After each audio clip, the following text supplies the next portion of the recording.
Good morning, afternoon, evening.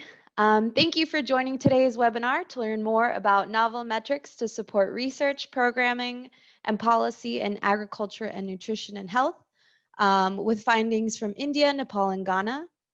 My name is Yaritza Rodriguez, and I'm a project coordinator at USAID Advancing Nutrition, and I will be your MC today. I will begin today's webinar by going over some housekeeping items. So I would like to direct all attendees to a few functions on this Zoom call. Please make use of the chat box, again, on the right side of the window to introduce yourselves, let us know where you're joining from, and share your thoughts and comments during today's webinar by sending a message to all panelists and attendees. Next slide, please. Thank you. At the bottom of your screen, you should see a chat icon and a Q&A icon. Please use the chat feature to engage in relevant conversation with other attendees. If you have a question for one of the panelists, please use the Q&A feature. Panelists will respond to questions in the Q&A as they are able. We have allotted also 20 minutes at the end of this webinar for question and answer, at which point the panelists will respond to any remaining questions from the audience. If you're experiencing technical difficulties, send a message in the chat to all panelists so that our technical support staff can work with you to help resolve any technical issues. Nate Conaway from Tufts IT is our AV support today, so please reach out to him by private message if you do have any technical issues. This webinar is being recorded and will be made available on the Innovation Lab for Nutrition and USAID Advancing Nutrition websites. You can also register for upcoming webinars and view previous recordings and slide decks on our websites. Our moderator for today will be Grace Nimirembe, data analyst for the US government's Feed the Future Innovation Lab for Nutrition. But before handing off to our moderator, I would like to introduce the director of the Innovation Lab for Nutrition, Professor Patrick Webb. Professor Webb is the Alexander McFarland Professor at of Nutrition at the Freeman School of Nutrition Science and Policy, and the principal investigator of USAID's Food Aid Quality Review Project. Until 2005, Professor Webb was the Chief of Nutrition at the United Nations World Food Program. He has served on numerous task force and global advisory panels, and is currently the Senior Advisor to the High-Level Global Panel on Agricultural and Food Systems for Nutrition. With that, let me ask Dr. Patrick Webb to take over and provide us with a brief introduction to the Nutrition Innovation Lab. Dr. Webb, over to you. Thank you, Yaritza. We're going to have to cut that bio short, but appreciate it. Thank you for the introduction. Hello, everyone. Great to have you join this 7th or 8th, I believe, webinar in this particular series, hosted jointly in some cases, like this case, with Advancing Nutrition, but led by the Feed the Future Nutrition Innovation Lab. We're very happy to be presenting some interesting novel findings today. Some webinars are about new science, new findings from research. This one is more about exploring new ways of measuring things, better ways of understanding the metrics that we need to use. You're probably familiar with the Women's Empowerment in Agriculture Index or the Household Food Insecurity Access Score. It's really in that space, trying to find innovative ways to measure problems. Very briefly, broad background, this fits into work that has been going on for almost a decade now by the Nutrition Innovation Lab in a range of different countries. Deep dives, deep field level research in countries like Nepal, Uganda, Mozambique, Bangladesh, and so on.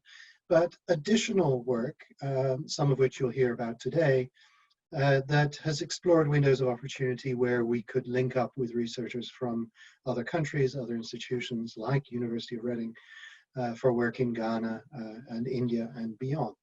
So the map you have here is just a snapshot of some of the kinds of activities and the types of places in which we've been working. Next slide, please.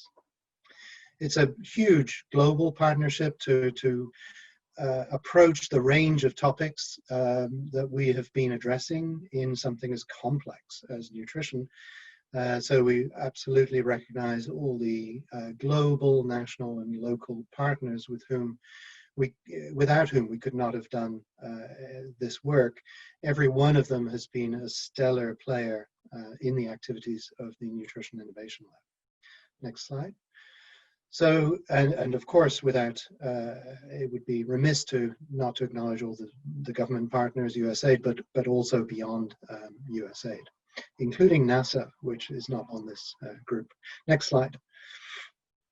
So for this activity, we've had a range of important PIs, co-PIs, and local partners who are listed here. I'll let the speakers go more fully into those. Next slide. So it's great. We're really happy to be hearing about two particular types of innovative measurement approaches, and the session is going to be moderated by Grace Namarembe, who hails from Uganda. She got her MPH from Boston University, joined the Innovation Lab, I think at the end of 2014, and we've been really glad to have her as a data analyst with us since then. So over to you, Grace, to moderate this interesting panel.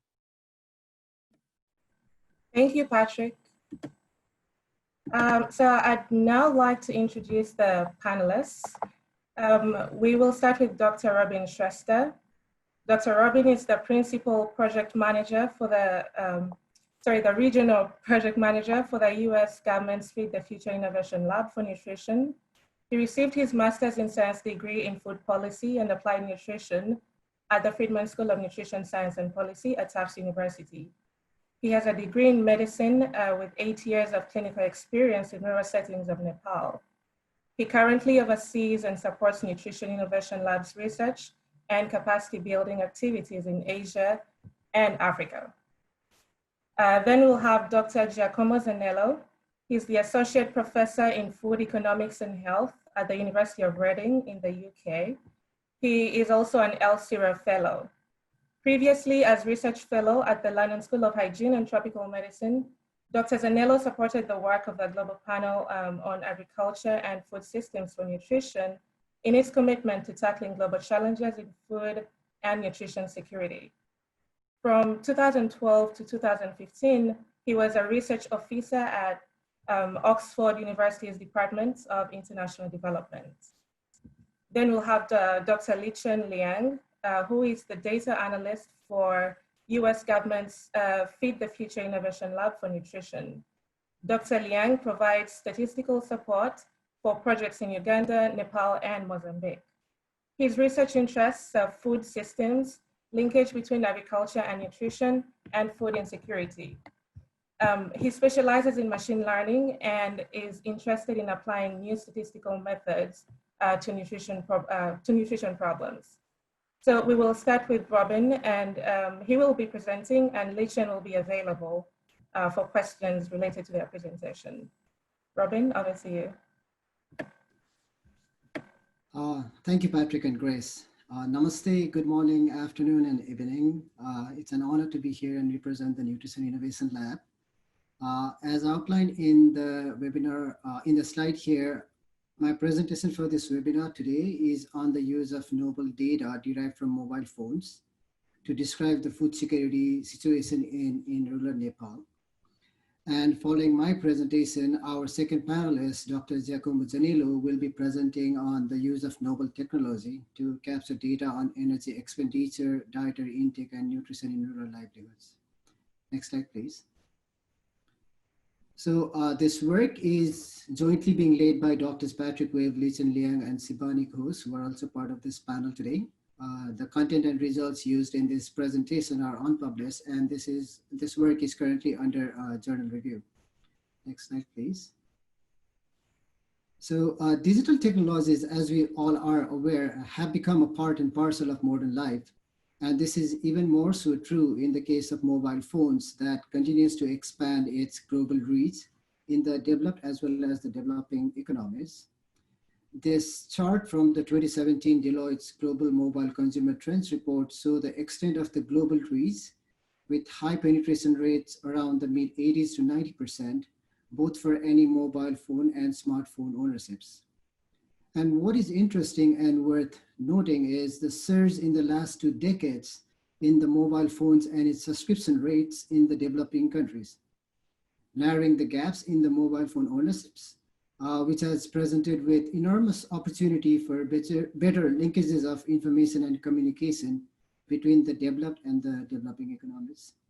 Next slide, please. Mobile phone technologies have reached faster, especially in the low-income countries, than any other digital technologies like telephone, broadband, internet, and or television. This figure is from the 2016 World Development Report that illustrate the significant spread and increase in the ownerships of mobile phones in the developing countries in the last 2 decades, where more households have had access to mobile phones than to electricity, improved sanitation, and education. The line graph highlighted by the arrow here shows that in early 2000s, only about 4% of people living in low and middle income countries had access to mobile phones, and that the number significantly rose to mid-90% by 2015. The advent of smartphone handsets and other value-added services such as mobile money and mobile internet has further revolutionized the way we communicate, access to information, and make economic benefits. And this is true for poorer houses as well. This improvement in physical access can be attributed to some key supply-side factors such as liberalization in the telecommunications sector, low infrastructure and fixed costs to set up mobile cell phone towers, and competitive rates from telecom companies. This in turn with rural households increasingly viewing mobile phones as a necessity than just as a luxury item have made mobile phones cheaper and dramatically increased its affordability and accessibility.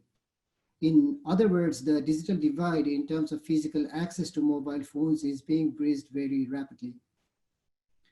However, a low level of disposable income is still a major constraint to own a mobile device in rural households, such as in Nepal. In addition, the disparity in its uptake and usage exists largely due to socioeconomic factors such as age, gender, education, and location.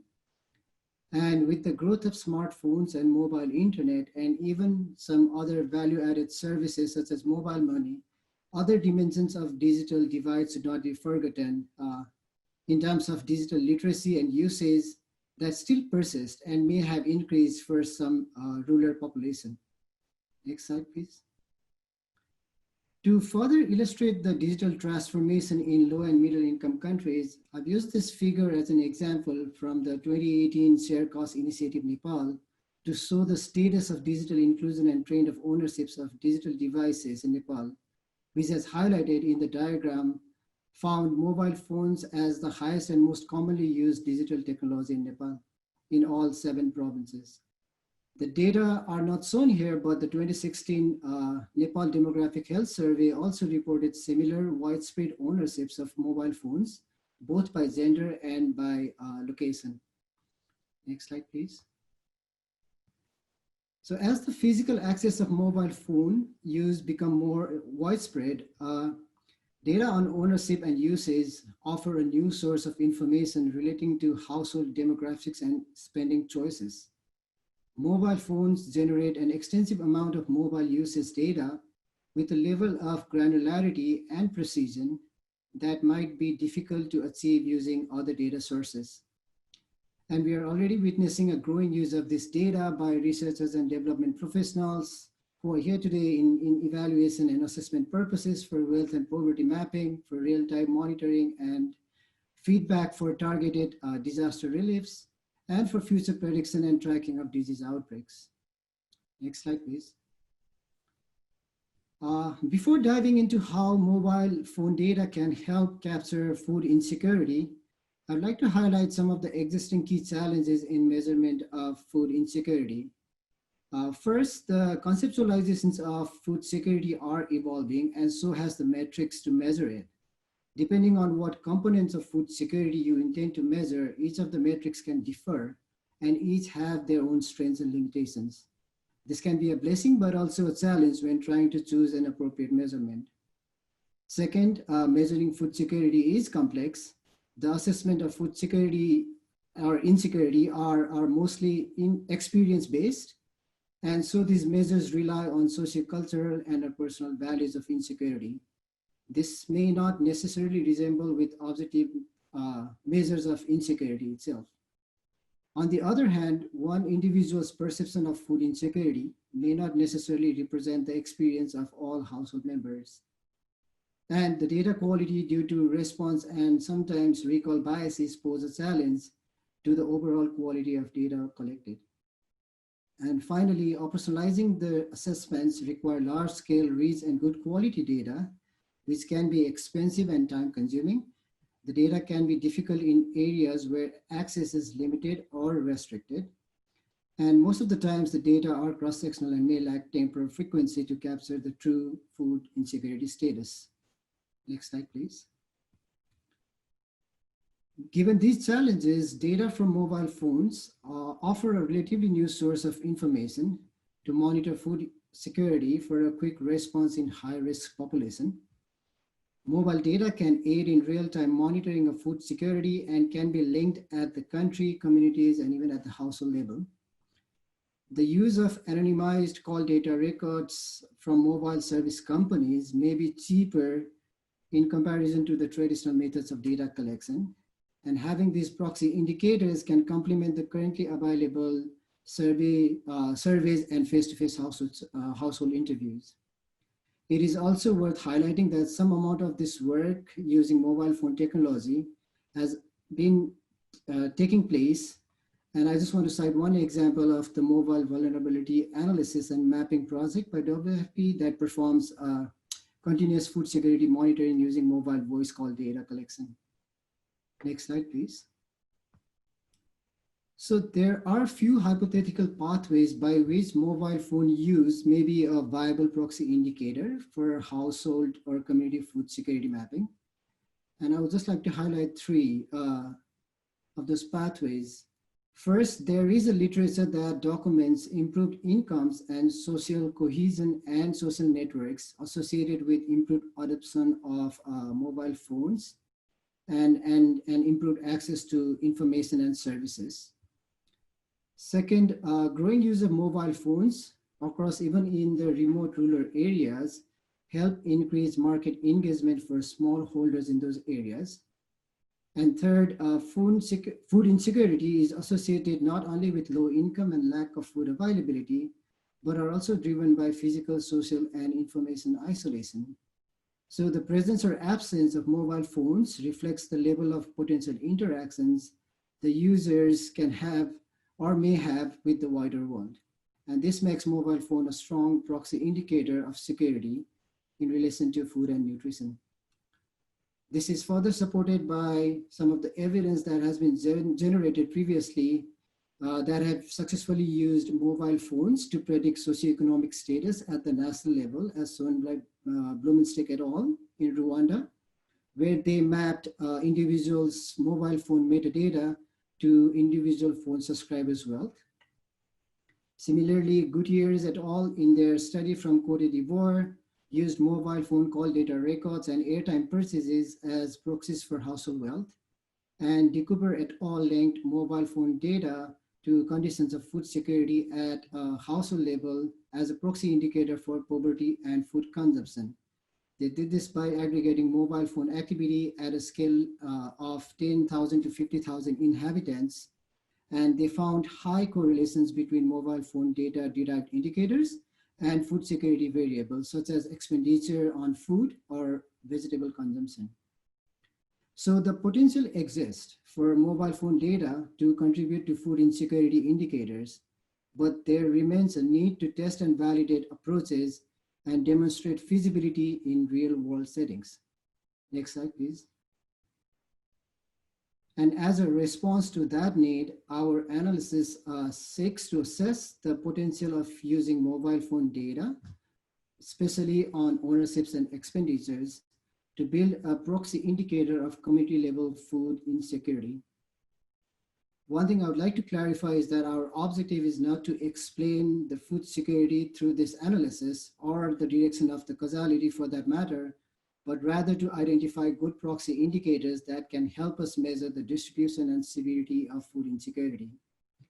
And so for this purpose, we utilize data from the multi-year policy and science for health, agriculture, and nutrition survey, in short, the POSIN survey, implemented by our partners at Johns Hopkins, that was originally designed to map out pathways through which agriculture may improve maternal and child health and nutrition.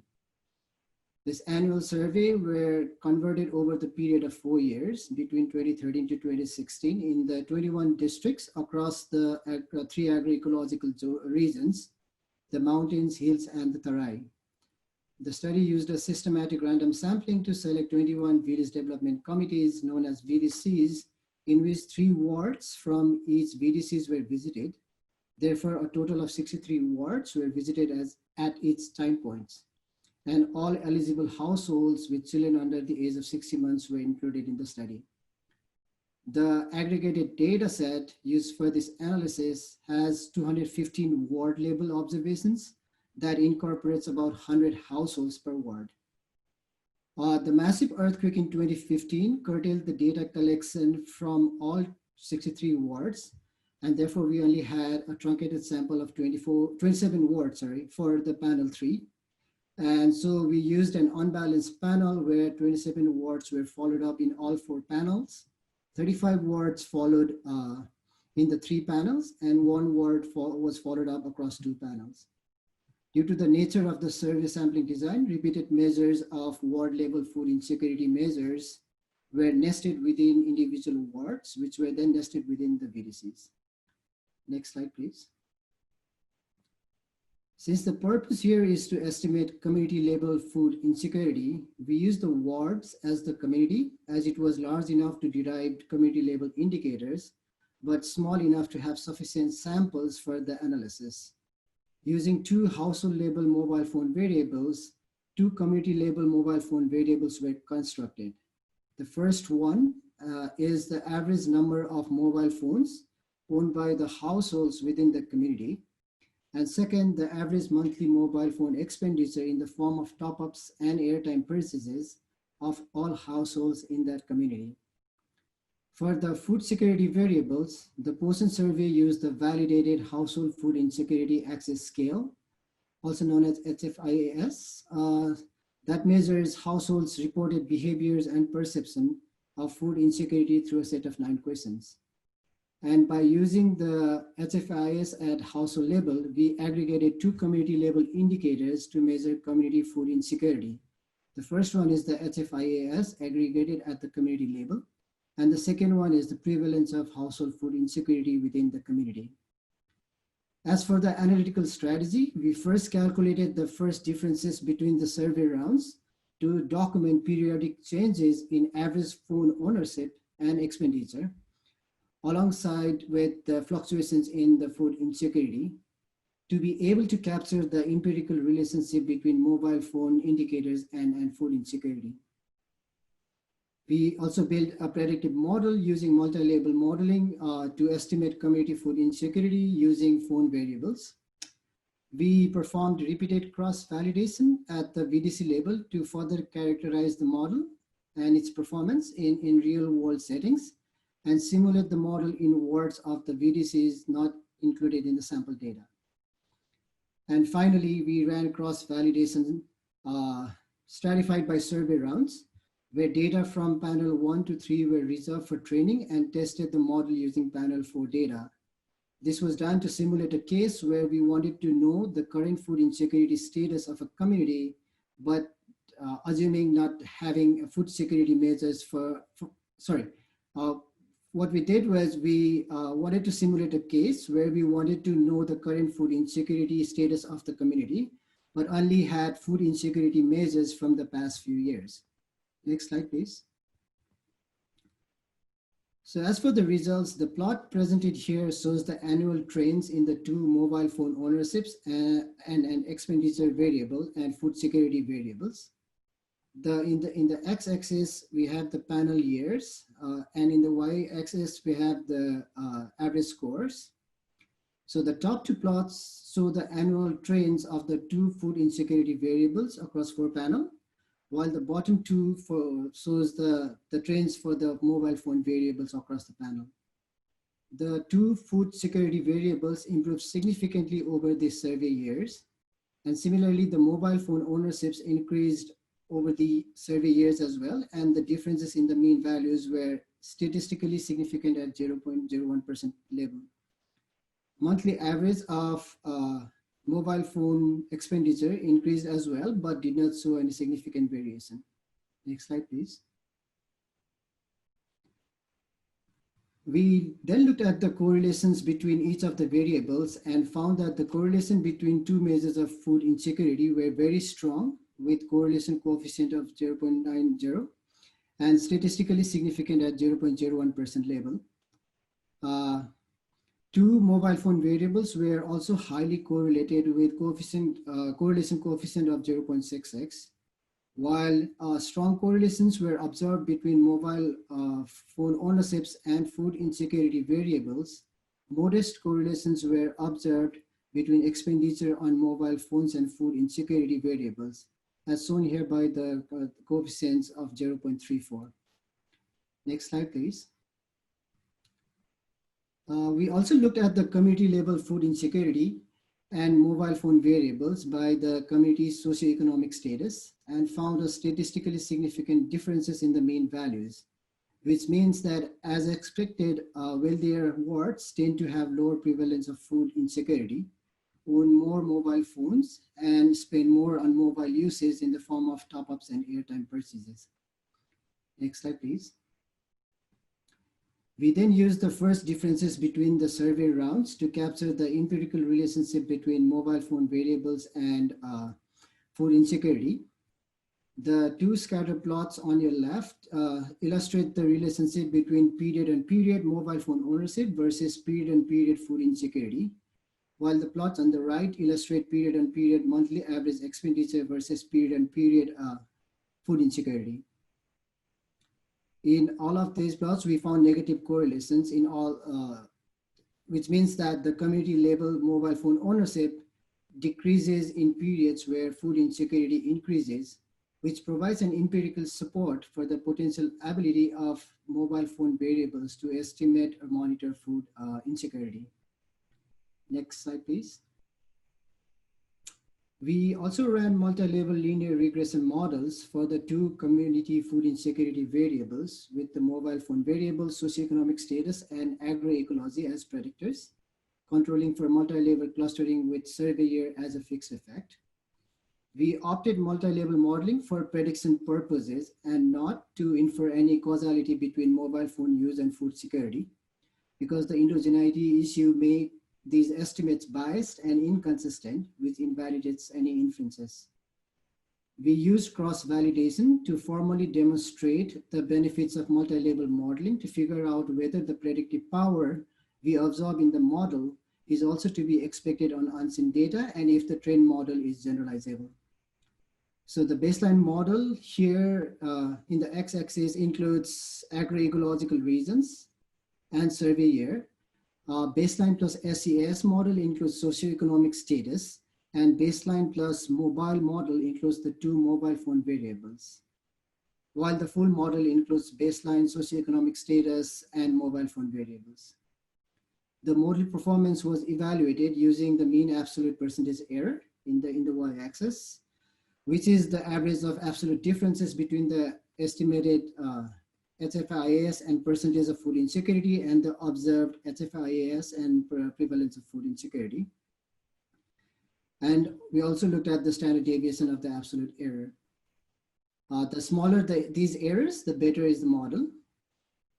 As you can see in the plot, the baseline plus mobile model achieved a lower mean absolute error for HFIAS and for prevalence of food insecurity compared to the baseline model. And in estimating HFIAS, baseline plus mobile model improved estimation accuracy by 16% and outperformed the baseline SES model by 3%. Similarly, in estimating prevalence of food insecurity, baseline plus mobile model improved estimation accuracy by 14% and was similar to baseline plus SCS in performance. Next slide, please. So this figure here shows the observed and estimated food insecurity measures with the model containing all predictors. The line is the relationship where y equals to x, which means that the estimated values in the x-axis equals observed values in the y-axis. The closer the data are to the line, the better is the model again.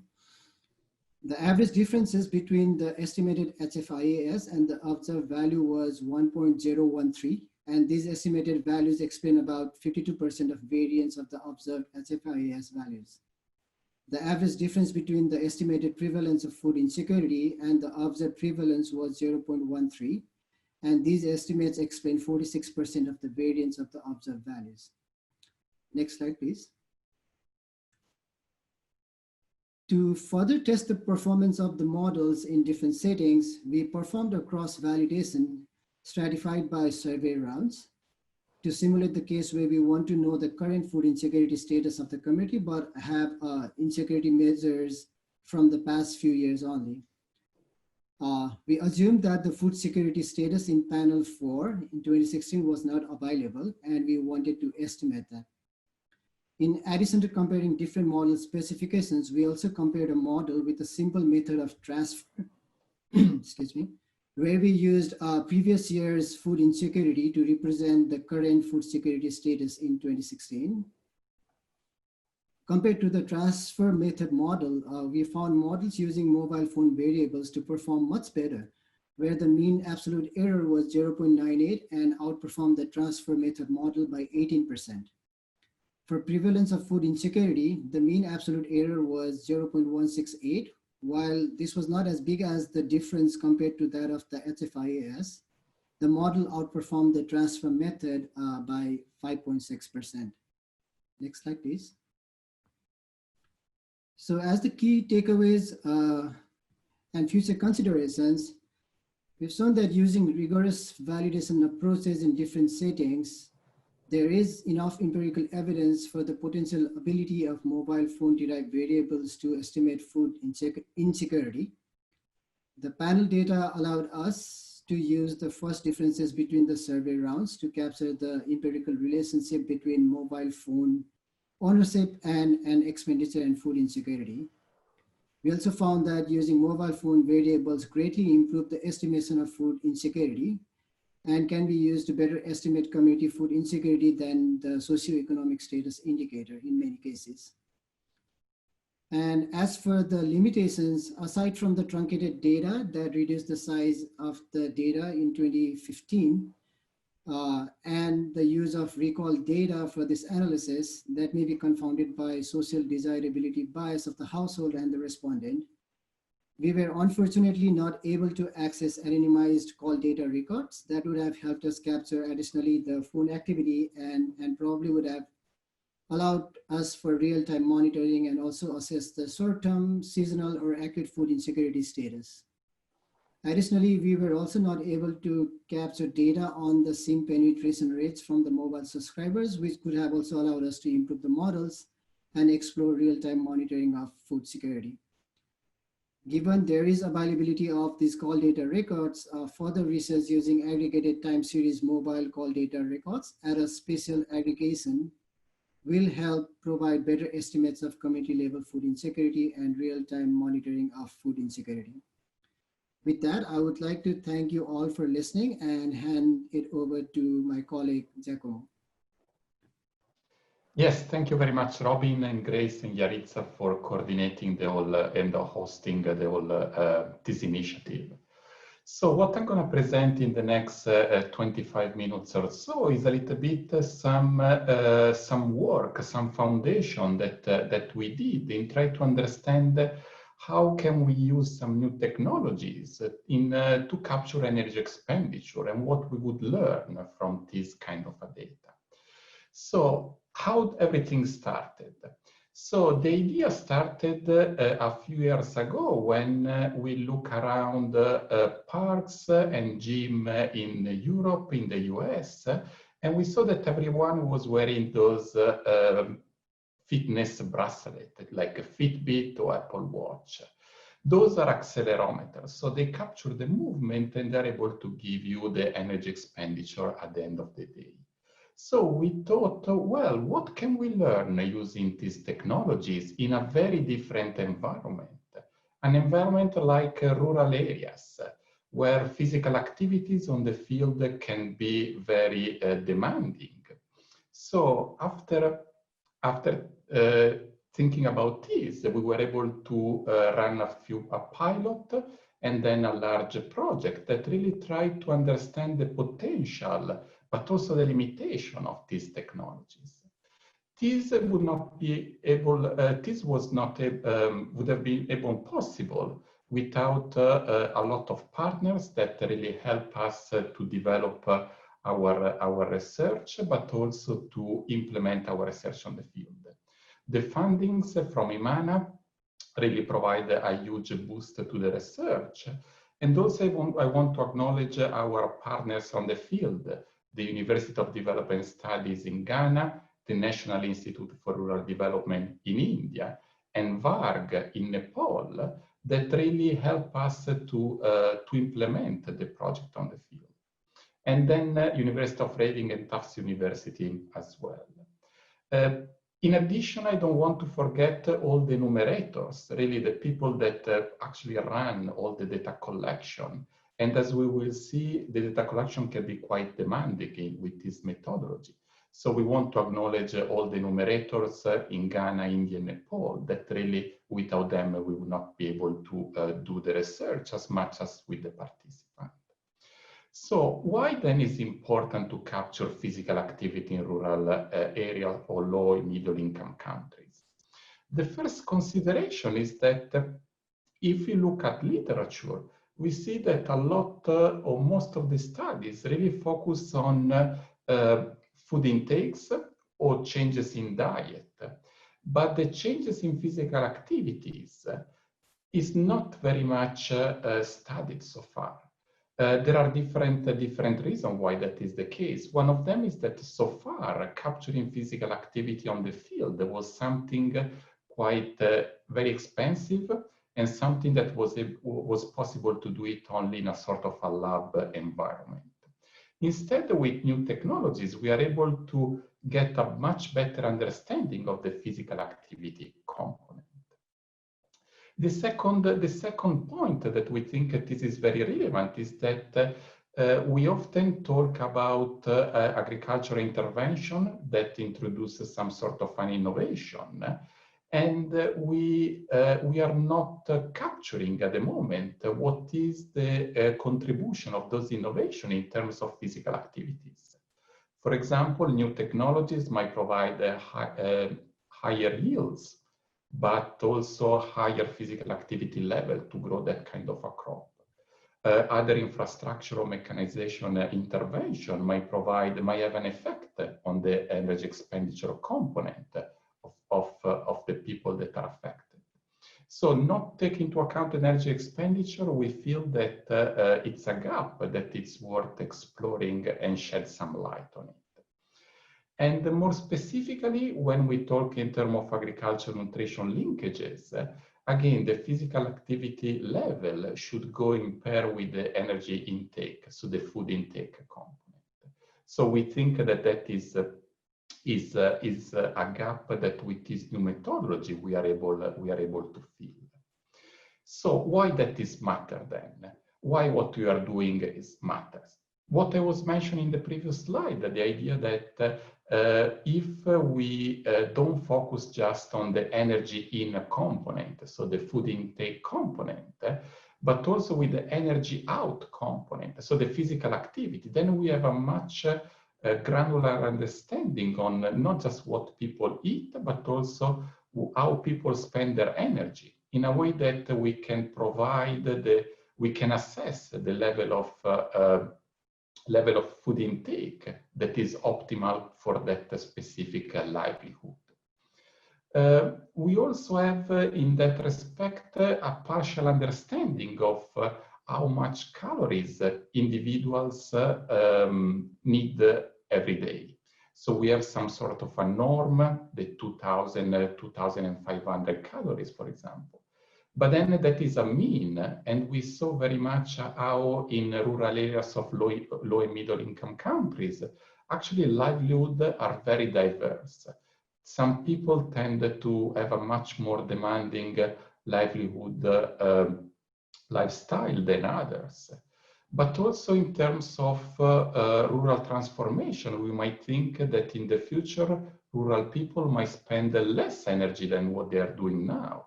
So how this will affect the energy intake.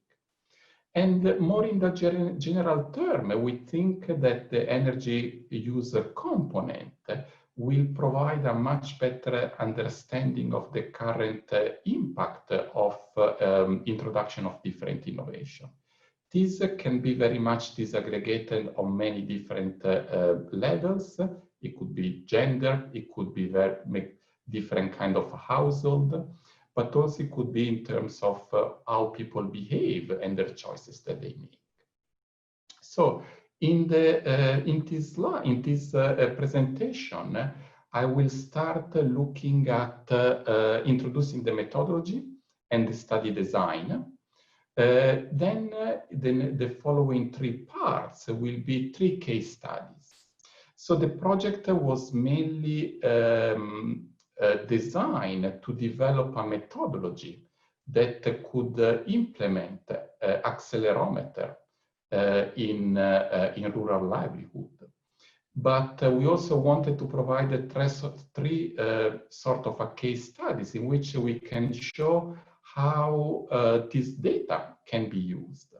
Then I will finish looking a little bit at the limitation of the study and also how this methodology can be expanded.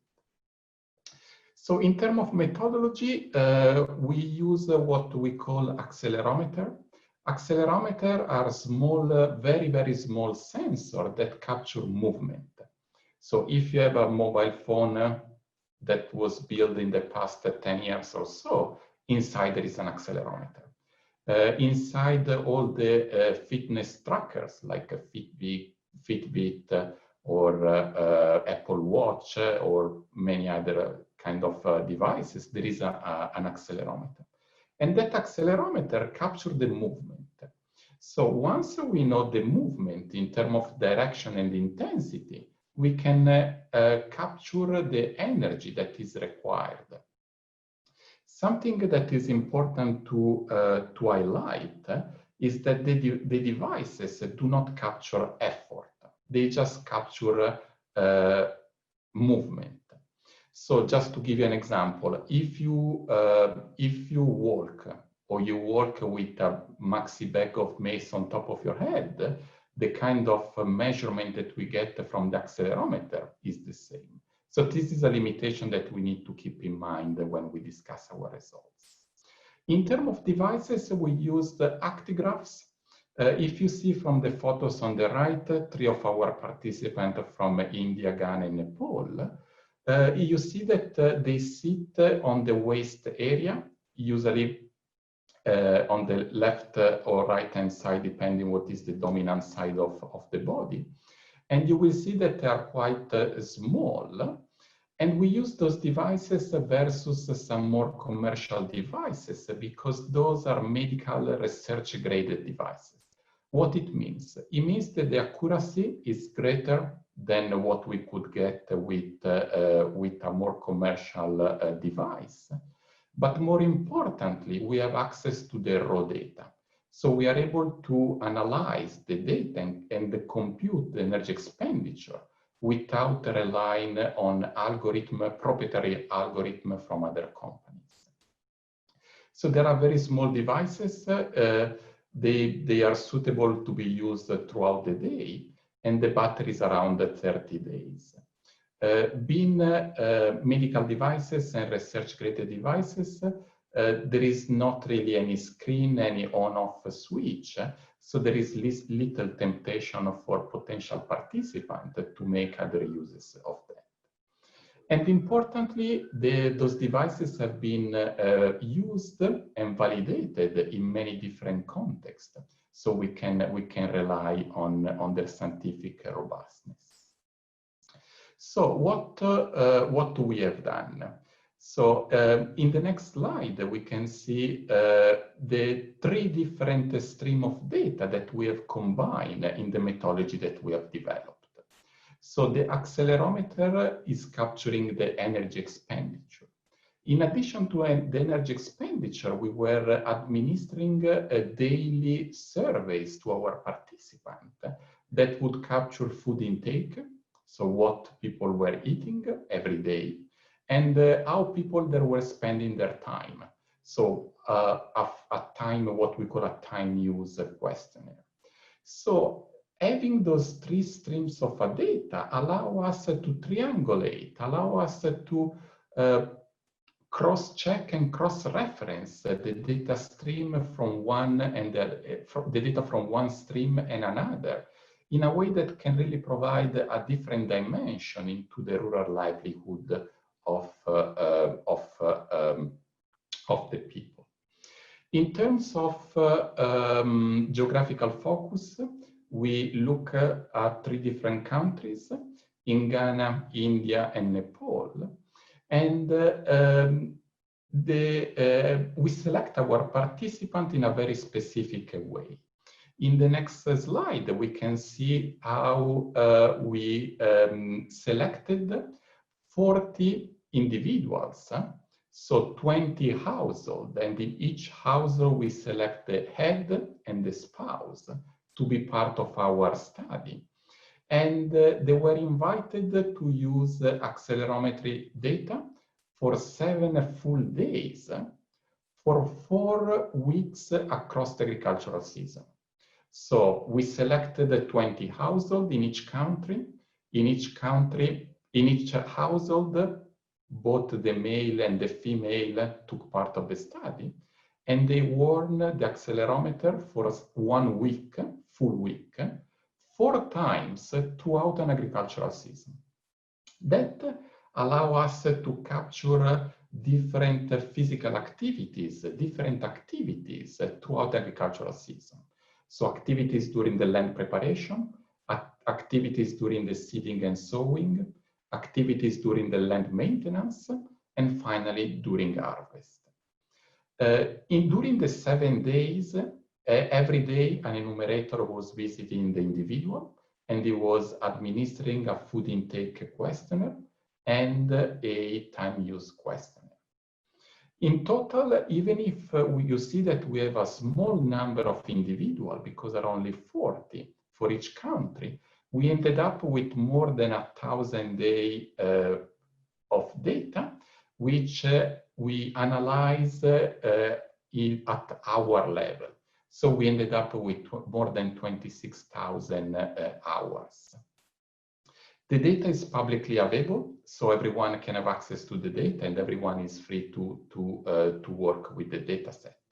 We have the link here and the publication that goes with the data.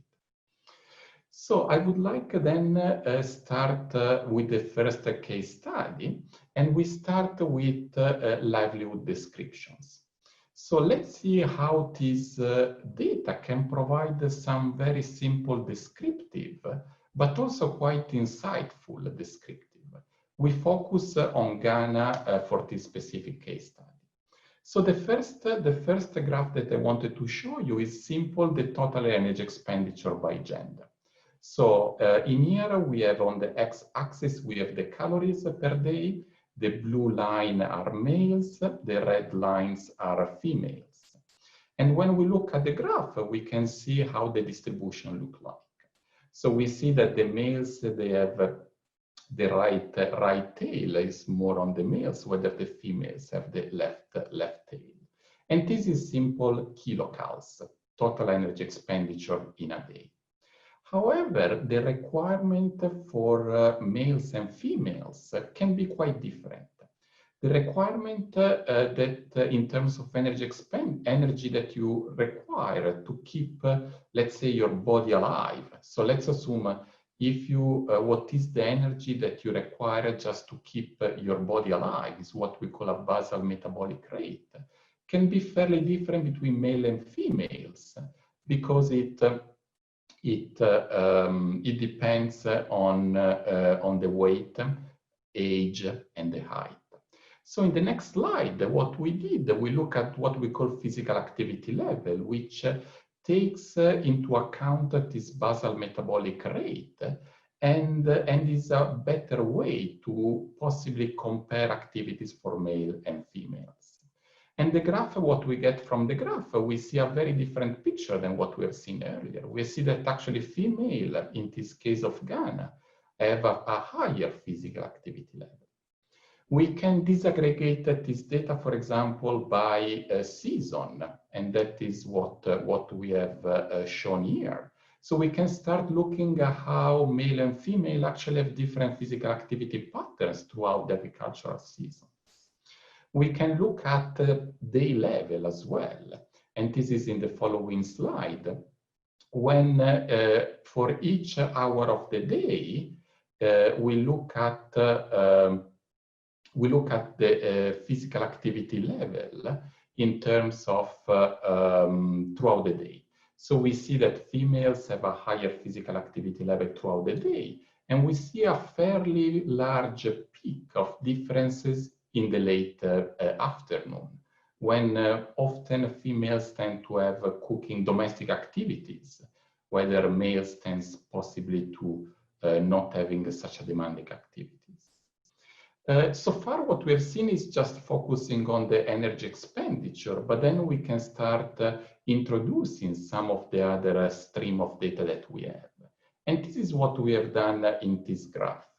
In here, we have the caloric adequacy ratio, which is a ratio between energy in and energy out. So if it's 1, it means that you are eating as much as you are consuming. If it's less than 1, there is a gap into your food intake. If it's greater than 1, there is you are eating more than what you are consuming. So in here we can see again a distribution between male and female, and we get a general picture of what the patterns might be. So here, those are very much some descriptive statistics just to give you a flavor on how we can use this data. Previously, we were not really able to capture energy expenditure in such a detail. So already a kind of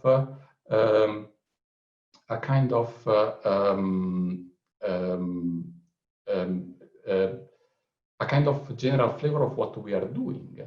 And already a descriptive statistics is something that we can get several insights. So if in the second case study, we go a little bit further and we do an analysis in which we want to look at the effect of drudgery reduction.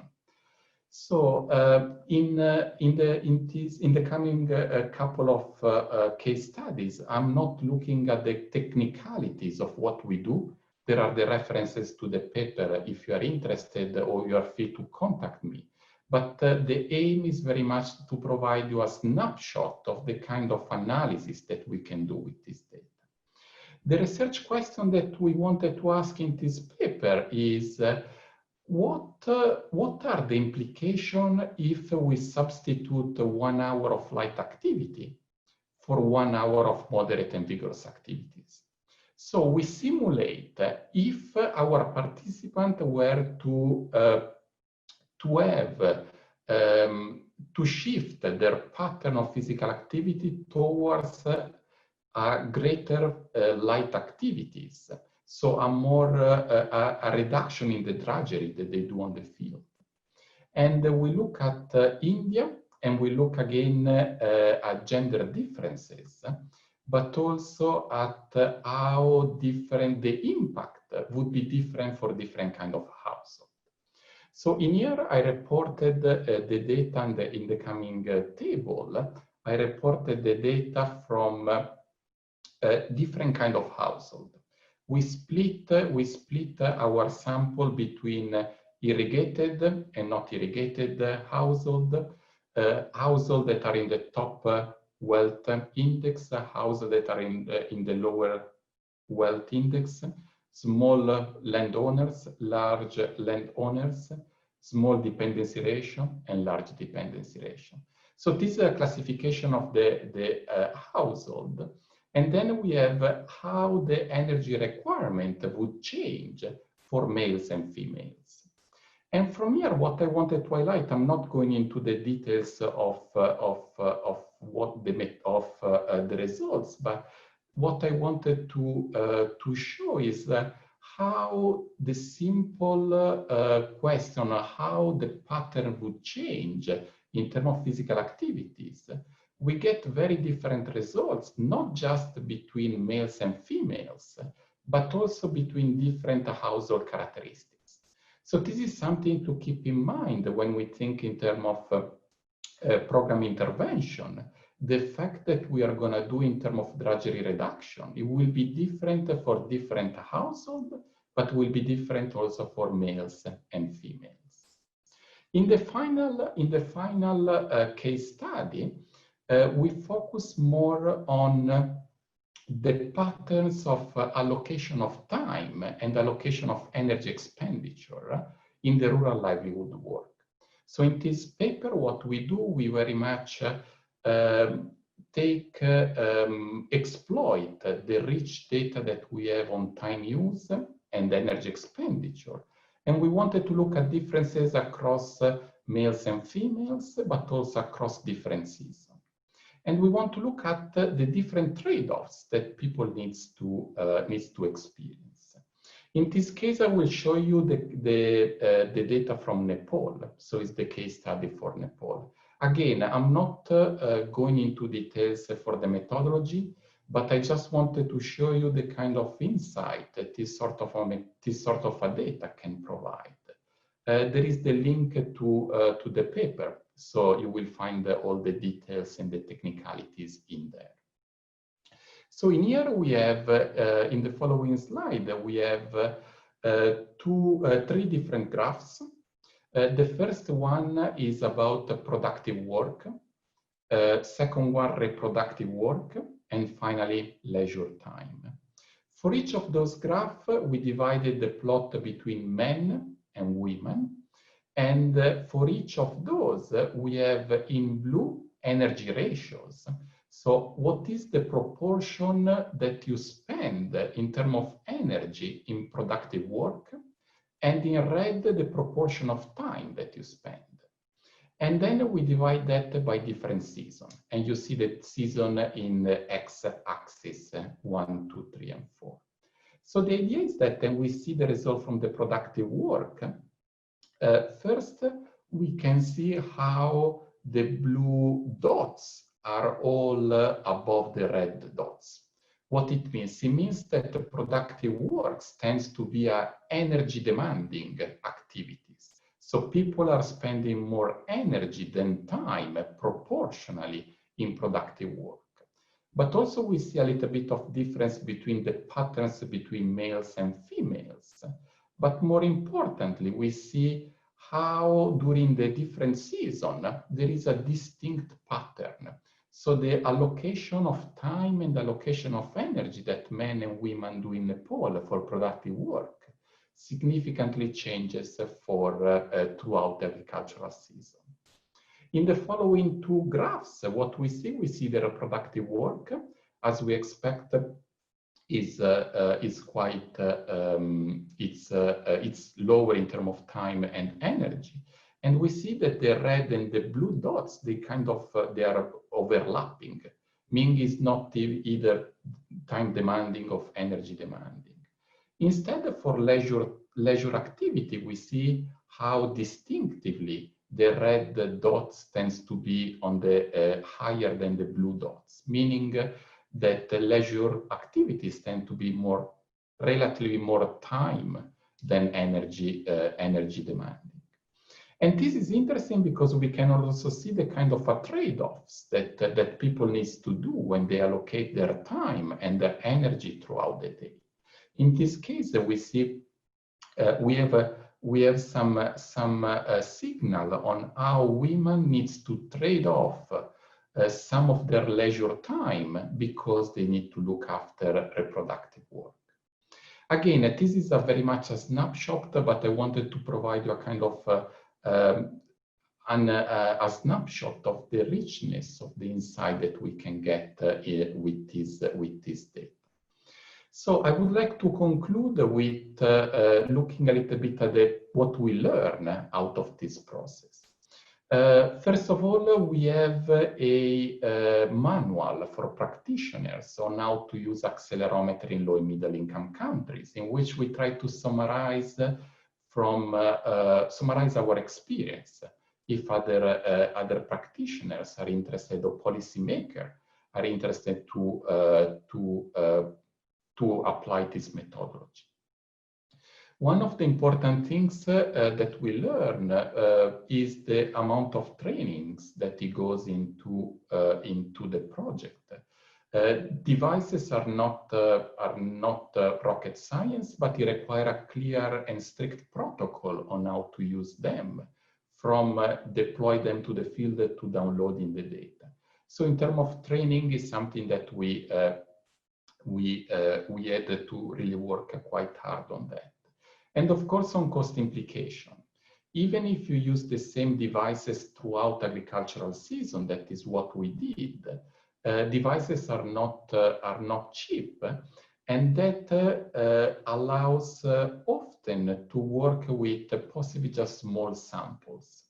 You have seen that we have worked with just 40 individuals in each country, and we had already a very, very rich data. So having a large sample, yes, it will imply much larger cost, but also a very large amount of data. Think that for the accelerometer, what we are doing is we are looking at, we collect data, accelerometers collect data, one data point 30 times every second. So at the end, if you understand that you ended up with millions of data points. So that is important to keep in mind. And the second consideration is that accelerometers are a very fast evolving field, and it wouldn't be impossible to think that potentially in the future you can use mobile phones. Possibly you can even use mobile phones that the participant already have their own. So that is something, a consideration that is important to take, how maybe in just a couple of years' time, the way in which we collect the same data could be fairly different.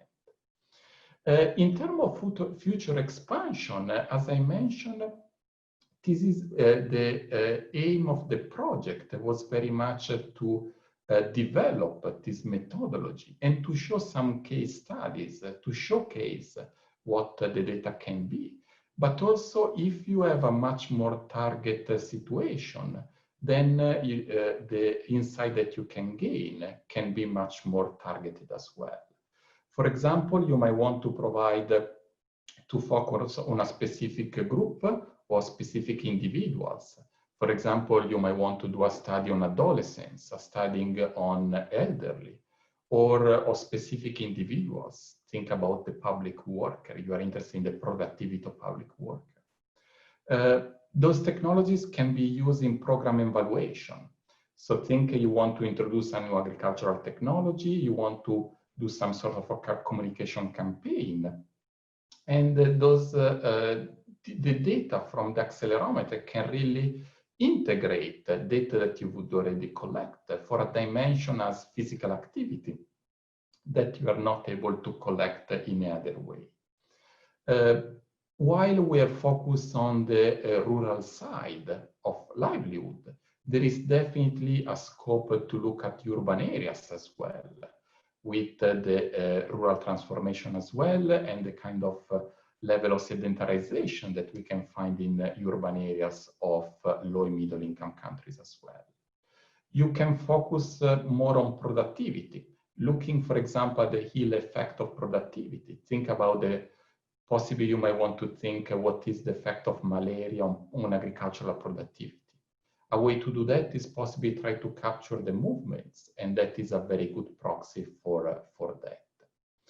And an area also, and with this I will conclude, an area that is very important is this idea of activity recognition. So what can we gather some information from the raw data on what people are doing? So at the moment we match time use with energy expenditure, but time use is a recall information. Can from the accelerometry data trying to proxy the kind of activity people were doing. So those are the kind of future expansion that and the area is just to give you a kind of things that a kind of a flavor, but there are many others that can be suitable for this methodology. So to conclude, and with this is a kind of wrapping up a little bit what Robin said earlier, and more generally, how using those new metrics, what might be the implication for policies and programs. So what did we learn? So the first point that we wanted to say, it's very much that those technologies and those new metrics offer many opportunities to collect new data, but that doesn't mean that they replace what might be possible or what has been collecting already on the ground. But we see very much rather as a complementary approach, something that you can think if you're not able otherwise, or if you want to have a greater insight in a specific consideration. And like many methodologies, there are some limits and benefits. And this is even more true when we talk about technologies. What is very important is that we need to identify the right tools for the job. There is no point of applying a tools that is not right for what we want to do. One of the main contribution of those methodologies that we have shown today is that they can provide nearly real-time data. So we can very much have an assessment of program without waiting a long time possibly for collecting data or for analyzing the data later on. And finally, a little bit the concept of scalability and cost effectiveness, which is paramount when we talk about policies and programs. And these should be taken into consideration regarding what that would be using a conventional assessment in terms of food securities or physical activities, and really try to balance what might be the additional insight that you would gain using those new methodologies. So with this, I would like to conclude, and again, I would like to thank all the collaborators that for the past few years have been working on the project. This is very much a joint and a team effort. So I'm very lucky to present it, but there are so many people that have been working very hard on this, and of course, Imana for the funding of the project. And so thank you so much for all of you for attending this initiative. And I will give back to Grace for the Q&A session. Thank you so much to all the presenters. So in the Q&A, I will start with Rachel Kinney's question, and that's to Robin and Lichen. What are the privacy concerns of using data from so many people's cell phones? Thanks, Grace. Maybe I'll take a step, and then Lichen, please feel free to chime in. For this particular analysis, we did not use any call data records. That was one of the limitations for our analysis, but agree that there are privacy issues even at a higher spatial aggregation.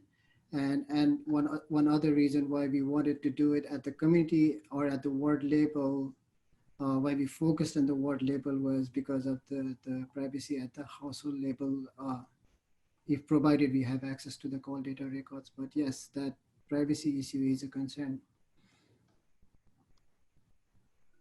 Yeah, I agree, Robin. Yeah, I think the big advantages of this study is we study community level. So this somehow is can hide the personal privacy, and somehow. So this is a good thing of this study. Okay. So the research on the accelerometers is a groundbreaking one. I'm intrigued to know how the measurement of data intake was done for participants in Ghana. So how did you measure data intake? Yeah, so data intake was measured with a 24-hour recall of food intakes, and it was using the usual methodology of dividing the day in 6 different meals. And for each meal, we were recalling what people were eating. In certain cases, we had to build some food composition tables because the recipes were not for that specific communities some of the dishes were not in the food composition table. So we integrated we did a kind of a cooking session in which we integrate that, and that is the way in which we collected the information. And still to you, Giacomo, Caroline would like to know what was used alongside the movement data for the total energy expenditure estimation. Yeah, so that is very interesting. So accelerometer provide different kind of information. So energy expenditure possibly is the most obvious one, but also provides the percentage of time that individuals are spending in different intensity of work. So there are different thresholds that you can use, and usually we divide activities from sedentary, light activities, or moderate activities, or vigorous activities. And this is a proxy for effort to some extent, although it technically is an intensity. So we have in other work that we are doing, we work mainly on those intensity activities, but also the second case study when we say, what if people, instead of doing moderate and vigorous activities, they do 1 hour more of light activities every day? And that is very much how we are using this other information from the accelerometers. The accelerometer provides also a number of steps if you are interested in more in the mobility of individuals. And they provide some other information that are more specific and technical. But those are the kind of the main data that you can get from accelerometers. Thank you. Meridine is asking, you reference smartphones and then revert to mobile phones. Do you distinguish between the basic early phones that used SMS technology from the current smartphones with much more improved technology? Thank you. Thank you for the question. I think Patrick already has responded to this. Yes, smartphones are better for accessing digital information and better tracking the cell phone usage data. But this work that we did was based on any cell phones that the household reported they owned in the household. So I hope that answers the query about the smartphones. And then what are the future steps for this project? That's for you, Robin and Lechen. How will the results be applied to alleviate food insecurity? Yep. So I think the future steps would be to get access to the call data records and improve the models that we've worked on, provided that would provide us maybe a potentially perform real-time monitoring of food insecurity, but also kind of take into account the seasonal variation and fluctuations in food security, but also look at the acute shortages or acute food insecurity status. The other thing is what we used in our analysis was the number of phones And in addition to the cell phone data, if you can have access to the SIM subscription rates, that would also help us track how many SIMs are being used, what's the penetration looks like in the households and at the community level, and make a model that can actually do a real-time monitoring of the food security status, so at the community as well as at the household level. I don't know, Legion, if you have anything to add. Thanks, Robin. So I think Robin already mentioned several key points for this project. The next step, that will be better, we can get the real cell phone data from operators. So because cell phone data is just definitely much richer than what we have so far, and more than just the ownership and the expenditure. So there's many other features from the mobile data. We can track some personal spending time and social network. So those information is very useful. So we'll see there in this study, the ownership can be very good predictor for the food insecurity. But we know the time change and society change and technology change. So this kind of relationship may change over time. So this is a very big concern for the model. So if the model can work for this year, maybe the work does not work for the next year. So, but the mobile phone data will provide much more information, and we can develop new features. So those features maybe later on replace this mobile phone ownership proxy indicator. So maybe we get better results. So this many things we can investigate. Another thing very interesting is in this data set, we definitely show there's an interesting relationship between the mobile phone usage and the food insecurity. But we can only show the relationship, but we cannot justify this causal relationship. The causal relationship is important if we can justify it, because this has a potential policy implication. So we think there may be some interesting causal effect from mobile phone usage, like in this case, mobile phone ownership, that can be increasing mobile phone ownership or mobile phone penetration, something, so that can benefit the food insecurity. So if we can really using a rigorous econometric method to justify this assumption, that will be provide another hint for the policy implementation. So that's it. Thanks. Back to Chris. Thanks, Lichen. Giacomo Eureka is asking, have you explored how women or caregivers accommodate the trade-off of lack of time for reproductive work during time-demanding seasons for agriculture productive work, such as seeking social support? Yeah, this is a very, very good question, and something very much that there is opportunity for research. What we haven't done that. We haven't done that because in our sample we didn't have many caregivers, women. I think only a couple, one or two in each country. So the work were not designed around this specific topic, so we are not able to look at that. But I really see how the methodology can be employed, can be used to look at specifically this topic. So definitely there is an opportunity for some interesting research in that area. And Dick Tinsley would like to know, could you provide some people with additional food, such as energy, so basically as an intervention, and see if it impacts the level of effort? Yeah, potentially you could. You need to think carefully how you are going to design such a study.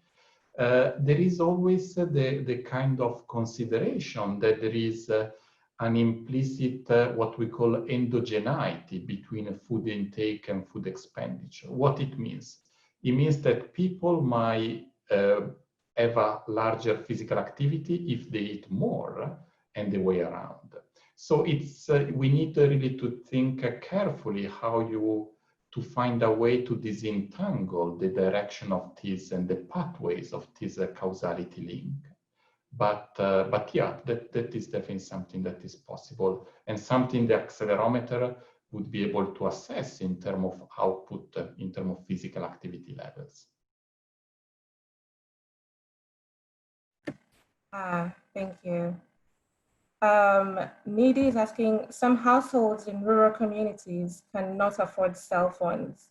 Was the study able to account for food insecurity in such cases?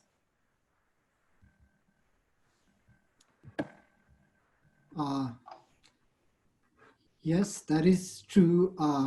Yes, but what we did for the analysis is compare the clusters of households that had the mobile phones use against SFIS at the community, at the ward level. So the clusters were at the ward level. So that did kind of explain or show that the least households or the households that use the least of the phones were kind of the most food insecure. But we did not dive deeper into at the household level. We looked at the community, and that is what we did. Does that answer the question, Grace? I think so. I think it does. Mm-hmm. Thanks. All right.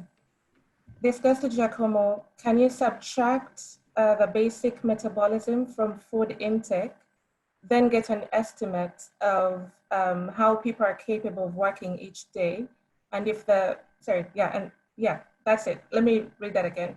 Can you subtract the basic metabolism from food intake, then get the estimate of how people are capable of working each day? Yeah, if I interpret correctly the question, yes, you can do that. In a sense that the accelerometer captures the physical activity. On top of the physical activity, you need to add what we call the basal metabolic rate. So the basal metabolic rate is the energy that your body requires just to function. And it tends to be quite high, around 60% of the total energy expenditure. So knowing these two information, you could potentially say to what extent food intake meets basal metabolic rate or meets the total energy expenditure, which is the basal metabolic rate plus what we call the activity energy expenditure. Activity energy expenditure is the energy expenditure that you do doing activities throughout the day. So we have about 3 questions about food insecurity. One is define food insecurity versus food security, and how did you measure it? Was it at the individual or household level? And Robin, how did you measure prevalence of food insecurity in Nepal? Yeah, Lichen, do you want to take this one? Okay. So for the food security, we have a measurement at the household level. So this based on the HFIS calculation, and it's based on this is 27 questions, and people answer the questions based on their feeling about the food insecurity in the past 30 days, something. And then there's a scale from 0 to 30 to indicating how severe the food insecurity. So this question now also can categorize the household as food insecure and food secure. So this way, and we can somehow calculate the percentage of household in the community that are food secure and food insecure. This is a way we calculated the community level food insecurity score and the community level food insecure prevalence. Does that answer the question? Yes, yes. And maybe we can add a link to the website for the details of how it can be measured.